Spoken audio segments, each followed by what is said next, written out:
Hello and welcome back to Baby Elias's Stories. We return to Treasure Island by Robert Louis Stevenson. Part 2, The Sea Cook. Chapter 10, The Voyage. All that night we were in a great bustle, getting things stowed in their place, and boatfuls of the Squire's friends, Mr. Blandley and the like, coming off to wish him a good voyage and a safe return. We never had a night at the Admiral Benbow when I had half the work, and I was dog-tired when, a little before dawn, the boatswain sounded his pipe and the crew began to man the capstan bars. I might have been twice as weary, yet I would not have left the deck. All was so new and interesting to me. The brief commands, the shrill note of the whistle, the men bustling to their places in the glimmer of the ship's lanterns. "Now, barbecue, tip us a stave," cried one voice. "The old one," cried another. "Aye, aye, mates," said Long John, who was standing by with his crutch under his arm, and at once broke out in the air the words I knew so well. 15 men on the dead man's chest." And the whole crew bore chorus, "Yo ho ho and a bottle of rum." And at the third hoe drove the bars before them with a will. Even at that exciting moment, it carried me back to the old Admiral Benbow in a second. And I seemed to hear the voice of the captain piping in the chorus. But soon the anchor was short up. Soon it was hanging, dripping at the bows. Soon the sails began to draw, and the land and shipping to flit by on either side before I could lie down to snatch an hour of slumber. The Hispaniola had begun her voyage to the Isle of Treasure. I am not going to relate that voyage in detail. It was fairly prosperous. The ship proved to be a good ship. The crew were capable seamen, and the captain thoroughly understood his business. But before we came the length of Treasure Island, 2 or 3 things had happened which require to be known. Mr. Arrow, first of all, turned out even worse than the captain had feared. He had no command among the men, and people did what they pleased with him. But that was by no means the worst of it, for after a day or 2 at sea, he began to appear on deck with hazy eye, red cheeks, stuttering tongue, and other marks of drunkenness. Time after time he was ordered below in disgrace. Sometimes he fell and cut himself. Sometimes he lay all day long in his little bunk at one side of the companion. Sometimes for a day or 2 he would be almost sober and attend to his work at least passably. In the meantime, we would never make out where he got the drink. That was the ship's mystery.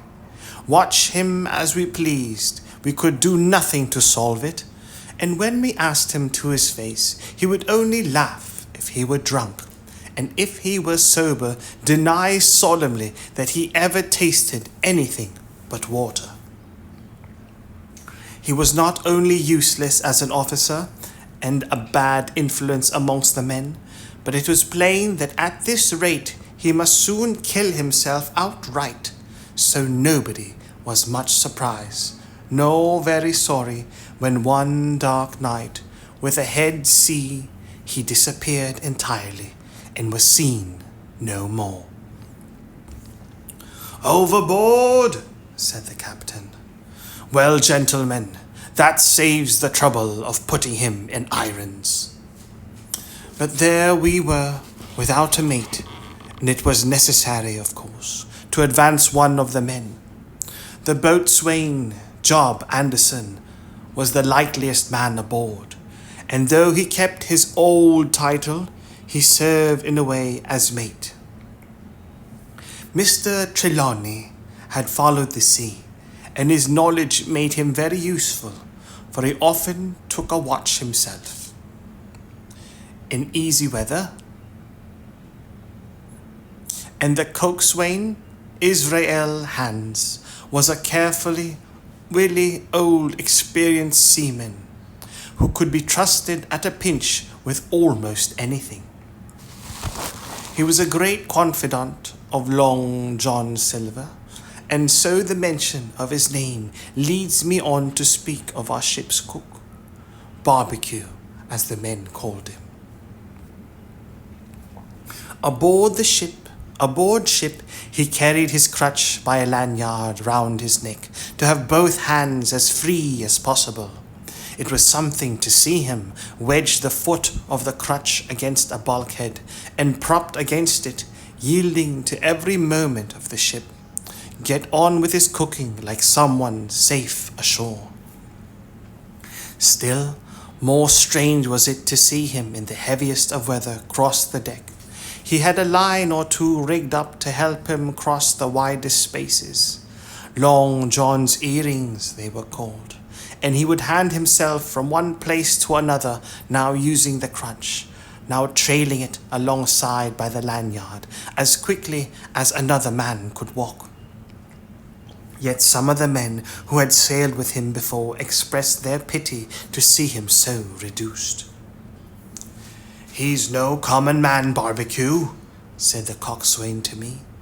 "He had good schooling in his young days, and can speak like a book when so minded.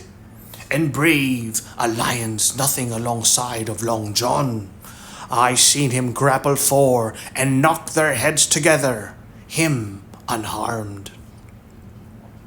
All the crew respected and even obeyed him.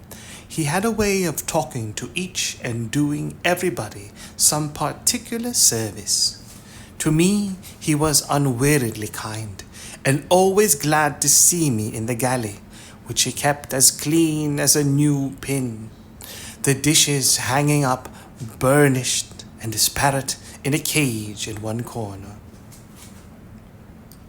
"Come away, Hawkins," he would say. "Come and have a yarn with John. Nobody more welcome than yourself, my son. Sit you down and hear the news. Here's Captain Flint." I calls my parrot Captain Flint, after the famous buccaneer. "Here's Captain Flint, predicting success to our voyage. Wasn't you, Captain?" And the parrot would say with great rapidity, "Pieces of 8, pieces of 8, pieces of 8. Till you wondered that it was not out of breath, or till John threw his handkerchief over the cage. "Now that bird," he would say, "is maybe 200 years old, Hawkins.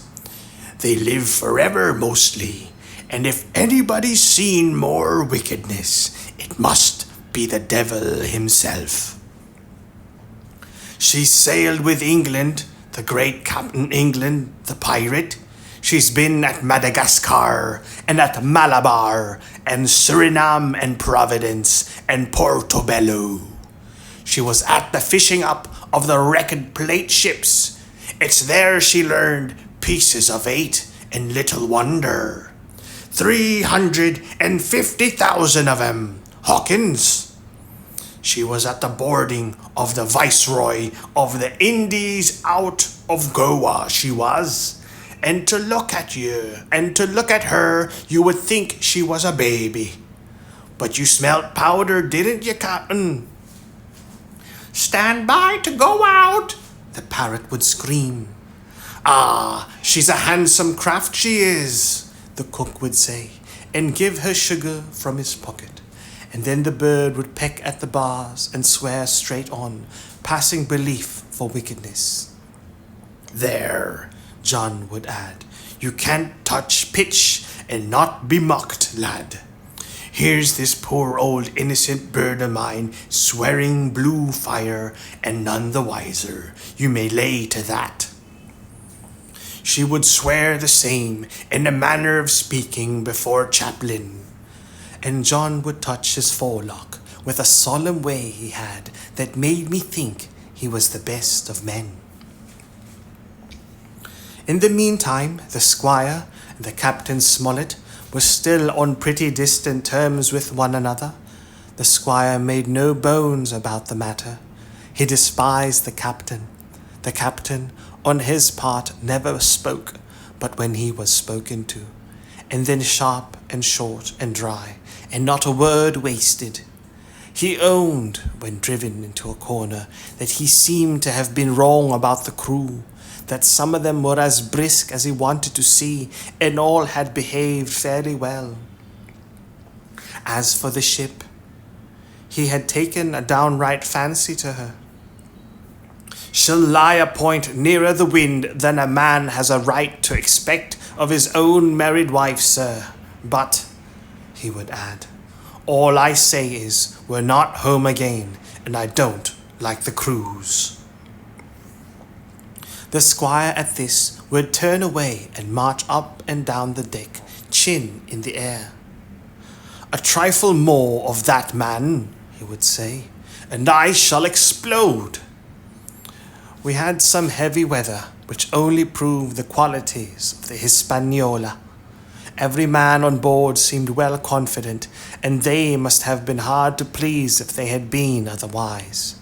For it is my belief there was never a ship's company so spoiled since Noah put to sea.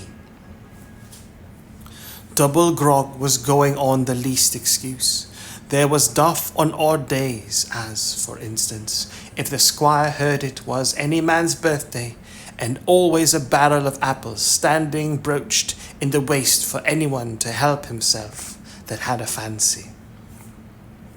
"Never knew good come of it yet," the captain said to Dr. Livesey. "Spoil forecastle hands, make devils. That's my belief."